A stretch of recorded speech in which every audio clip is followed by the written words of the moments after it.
Olá, bom dia, tudo bem com você? Neste vídeo atual, eu vou falar sobre alguns mitos que incidem sobre a psicanálise. Por serem mitos e às vezes mal interpretados, eles podem levar alguma pessoa, por desconhecimento, a evitar o tratamento psicanalítico, por não entender, por ter ouvido falar sobre aquilo, porque os mitos se espalham, não é verdade?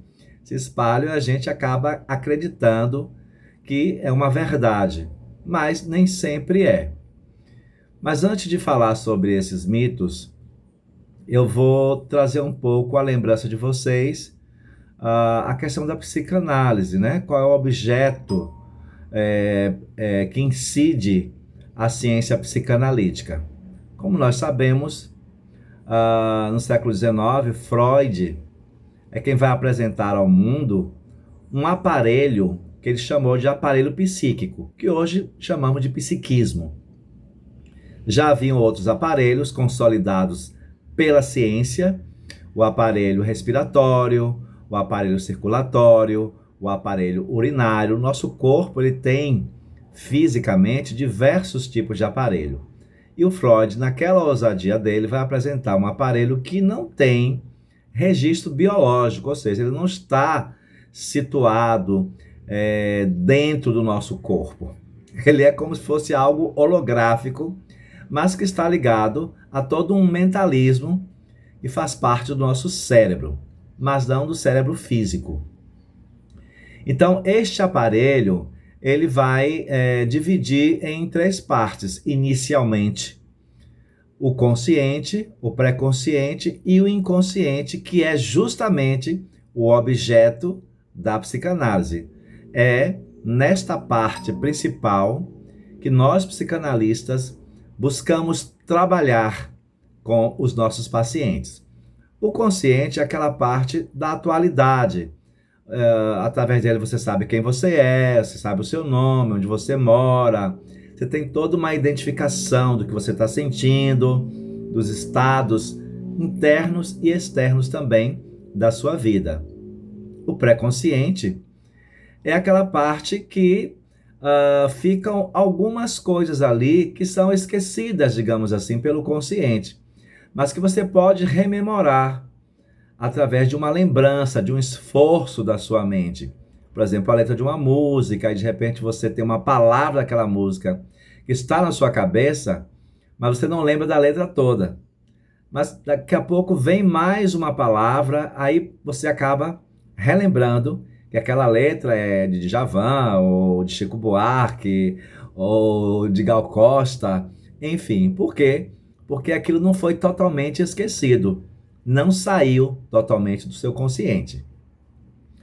E o inconsciente é justamente aquela parte para onde vão todas aquelas angústias, aquelas experiências que não foram muito bem concebidas, compreendidas, interpretadas e que causaram muita angústia no consciente quando chegaram ali. Então, pelo próprio mecanismo de expulsão inerente ao psiquismo, esse material angustiante ele vai ser empurrado para essa área maior que é o inconsciente.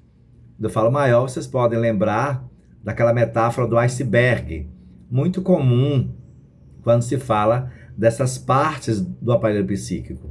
Então, o inconsciente é aquela parte que está submersa, mas está viva, está pulsante e integra e faz parte da nossa existência. Não podemos viver sem o inconsciente, porque para onde iriam as angústias, né? Se não fosse para lá. Mas lá também não tem somente angústia, tem outras coisas também que poderemos falar com mais detalhamento, não nesse vídeo. Então, o objeto de pesquisa da psicanálise é justamente o inconsciente. Então, o paciente vai chegar ali com uma demanda, informando que ele quer conhecer ou tratar determinada questão, determinada dificuldade, e para isso existem muitas dificuldades. E aí nós vamos ali trabalhando com ele durante as sessões e vamos percebendo através da fala, através dos sonhos que eles nos contam, através das negativas, através daquilo que chamamos de formações do inconsciente. Nós vamos compreendendo o que está se passando e por que que aquele fenômeno aconteceu daquela forma e criou aquele afeto, aquela afetação naquele paciente, a ponto dele estar buscando ajuda, socorro. Ok? Então é importante esse esclarecimento, porque vou falar agora dos mitos, e aí vai ficar um pouco mais claro na cabeça de vocês a importância da psicanálise para a liberação, a liberdade, a tranquilidade, o bem-estar mental das pessoas que a procuram. Como sempre, eu tenho um roteiro, eu vou seguindo aqui, tá? Em alguns momentos.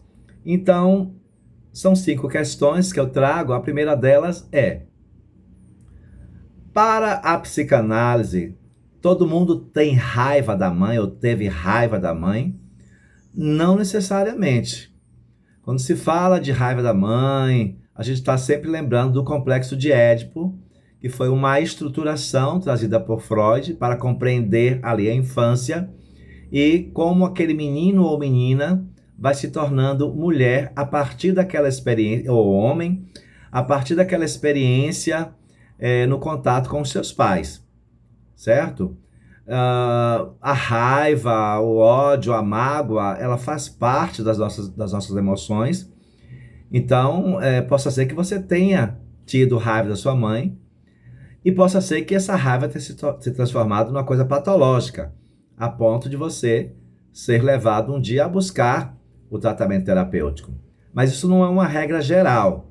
É importante que a gente esclareça isso. Assim como o complexo de Édipo, na época de Freud era, mas hoje a gente não vê isso como uma ocorrência com todas as pessoas, tá? Só relembrando, o complexo de Édipo, ele vai dizer que, no caso do menino, porque tem o Édipo do menino e da menina, o menino vai sentir amor pela mãe, desejo sexual pela mãe, sexual entre aspas, e vai sentir ódio do pai, um desejo de matar esse pai. Tá bom? Isso é só um esclarecimento breve, a gente não se aprofundar. Então, só confirmando, nem todo mundo teve esse ódio assim por essa mãe, dessa forma como o mito chega até os nossos ouvidos. Uma outra questão é: terapia é coisa de doido?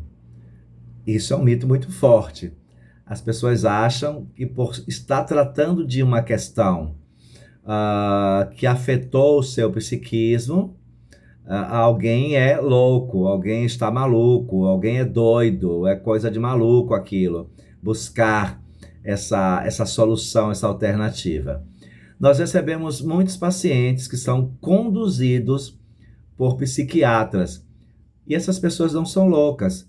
Lógico que é o psiquiatra que vai tratar da esquizofrenia, de determinadas psicoses, mas nem todo mundo vai ser indicado para fazer um tratamento terapêutico. Naqueles casos a menos, o psiquiatra entende que aquela questão trazida pelo paciente precisa de uma abordagem mais aprofundada do inconsciente, que somente as terapias psicanalíticas poderão auxiliar. Vamos lembrar também do Jung, que também trabalha, os junguianos trabalham também com o inconsciente, uma outra modalidade. Eles vão dividir em inconsciente pessoal e coletivo, não é o caso freudiano, mas eles também trabalham com o inconsciente. A outra questão é: psicanalista não fala nada?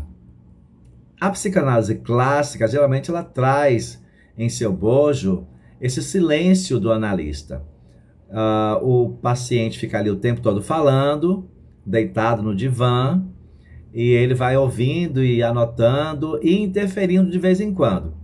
Essa é uma formação que hoje, ela não é que ela tenha sido derrubada, mas nós buscamos aprimorar bastante a psicanálise do século XIX, então não tem cabimento fazer o mesmo formato de um século para o outro, porque aqui teve uma ligação, eu vou tirar aqui, Porque um século já se passou, dois basicamente, não é? Então não tem porquê você trazer aquele mesmo formato para o século XXI. Então hoje, quase não utilizamos o divã. Existem os psicanalistas clássicos? Existem, eles estão por aí. Mas nós também existimos. Então trabalhamos no tete a tete, né? Cadeira em frente à outra cadeira, ou seja, testa a testa com o paciente, ali conversando, sabendo, analisando o contexto dele, o contexto da demanda, para buscar as alternativas. Uma outra questão é: tudo é sobre sexo? Não. Claro que não. A sexualidade, ela teve, estamos falando do século XIX, e tem ainda um peso muito grande dentro e fora da psicanálise. A sexualidade, hoje ela é bastante ampliada o seu sentido em psicanálise, mas na época de Freud, ele inicialmente, através da teoria da sedução, ele achava que aquelas mulheres histéricas, elas haviam, pelos relatos que elas davam, elas mesmas nos dão, né? Os pacientes nos devolvem, nos dão nos seus depoimentos aquilo que ocorreu com eles. Então, elas relatavam para ele. E sempre vinha a figura de um adulto ali na infância daquela pessoa. Então, Freud, nessa perspectiva, ele achava que havia ocorrido algum abuso sexual que gerou um trauma, e desse trauma veio a histeria. Só que depois ele vai derrubar essa hipótese da teoria da sedução e ampliar muito mais o conceito de sexualidade. E hoje nós entendemos esse conceito muito mais amplo ainda. Então, nem tudo é sexo, ok? Psicanálise é a longo prazo? Depende muito da demanda do paciente. Tem questões que são longas, mais de 2 anos, às vezes. Mas é muito relativo isso. Às vezes, numa psicoterapia psicanalítica breve, que é uma nomenclatura também da psicanálise mais curta, você trata objetivamente ali da questão do paciente em 3 meses. E ele sai resoluto, ele sai mais leve, ele sai mais tranquilo, ele sai com uma compreensão maior do problema dele, ok? E uma outra coisa é, Freud explica. Freud explica. Explica tudo? Não. Nem Freud e nem ninguém explica tudo. Então, espero que este vídeo tenha deixado uma certa clareza na sua cabeça e que você possa sim buscar a psicanálise para a compreensão do seu psiquismo. Nós vamos lhe devolver esta compreensão desse funcionamento, do porquê e como as coisas acontecem em sua vida. Um abraço, bom dia.